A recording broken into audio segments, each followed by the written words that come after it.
Hello అండి. అందరికీ నమస్కారం. ఇలా పూజంతా ముగించుకున్నానండి. ఈరోజు నైవేద్యంలోకి బెల్లం, పాలు పెట్టానండి స్వామివారికి. ఇలా మావోడు ఒక పువ్వు కోసుకొచ్చాడండి. "ఏం పువ్వు తీసుకొచ్చావురా" అదంటే, "పత్తి పువ్వు తీసుకొచ్చాను మమ్మీ" అన్నాడండి. "పత్తి పువ్వు దేవుడికి ఎవరన్నా పెడతారారా? ఎందుకు తెచ్చావంటే" "దారిలో ఒక చెట్టు ఉంది మమ్మీ. దానికి మంచిగా పత్తి పువ్వు ఉంది. అదెందుకో నాకు నచ్చింది మమ్మీ ఆ పువ్వు.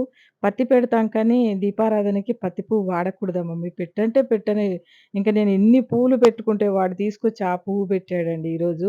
ఆ పత్తి పువ్వు పెట్టాలో లేదో తెలీదండి నాకు. కానీ మావోడు జిద్దు చేసేసరికి పెట్టేసానండి. స్వామివారికి ఎంత కళగా ఉందోనండి ఆ పువ్వు నిజంగా. చెట్టుకు పూసిన ప్రతి పువ్వు నిజంగా చాలా కళగా ఉంటాయండి. స్వామివారికి ఇవాళ నేను అలంకరించిన తర్వాత 2 కళ్ళు చాలట్లేదండి. దీపాల కాంతుల్లో స్వామివారు చాలా చక్కగా కనపడుతున్నారండి.